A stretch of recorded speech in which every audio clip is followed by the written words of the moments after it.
روان دی خبرې کتونکو الب خان شیرپوی ما دغه الیکشن کمیشن چې کوم پروسس دی ډي پی او 400 سهیل خالد خان خپل د دې نگراني کوي او یقینا دې وخت تاسو وینئ چې ټوله عمله چې کومه ده هغه د ډي پی او صاحب سره موجوده ده او ټول انحصار چې کوم دی هغه په پولیسو باندې دی چونکې دا خلقه چې کومه ده ډېره حساس ګرځول شوې ده د هغې دپاره ډي پی او 400 چې کوم دی د اصلي په نمایش باندې په مکمله توګه پابندي لګولې ده او نه به ایم پی ای ایم این ای چې کوم دی پرایویټ ګنمین به د ځان سره نه ګرځوي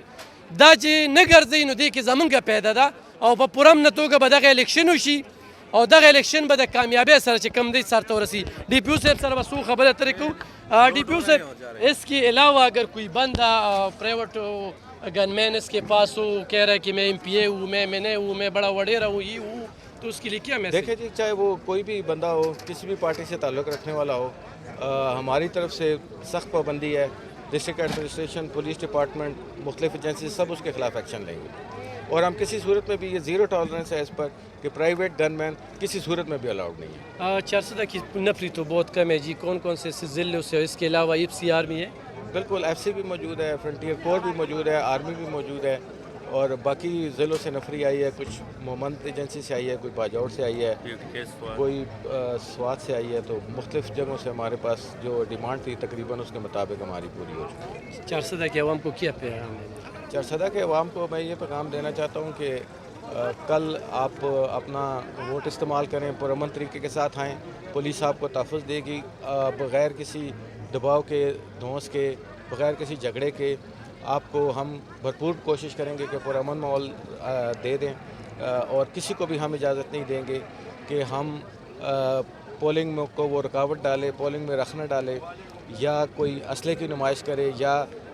कोई इस तरह की बदमाशी करे। तो मैं 400 के अवाम को यही पैगाम देना चाहता हूँ कि वो आएँ और इलेक्शन है एक जमहूरी प्रोसेस है इसको जमहूरी तरीके से ही सर अंजाम दें। थैंक यू जी कतन को डी पी ओ 400 सहेल खालिद खान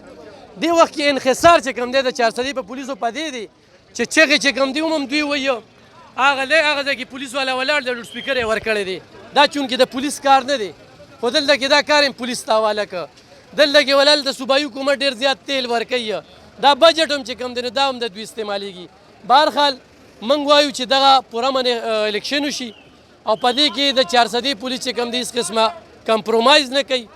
دغه خلک چې هغه وایي چې زه زورور یم یا وسله ګرځوي یا تمانچه ګرځوي ځان سره چاکوم چې کوم دی دننه موړی چې بیا ورته مسله جوړېږي ووټ هم ضایع کېږي د هغې نه ښه دا ده چې په پوره امنه توګه باندې پولیس سټیشن ته لاړ شئ خپل ووټ واچوئ او واپس راشئ چا سره ریزلینګ مه کوئ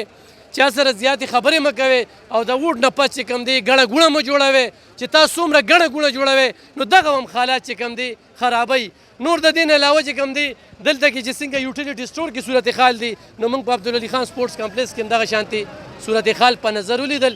چې دا دی د یوې ګنټې تایر سره چې کوم دی نو بکسې راځي او نور چې کوم دی کامې ډېر زیات دي ډیوټۍ چې کوم دی د دې ځای ډیوټۍ په کار چې نږدې دی خلکو له لګولې وي نو هغه لرې لرې لګېدلي دي خو بیا زه دغه وایم چې دغه ټول انحصار چې کوم دی هغه په پولیس دی او پولیس سره تاسو تعاون وکړئ خو تاسو تعاون وکړو نو پوره امنه چې کوم دی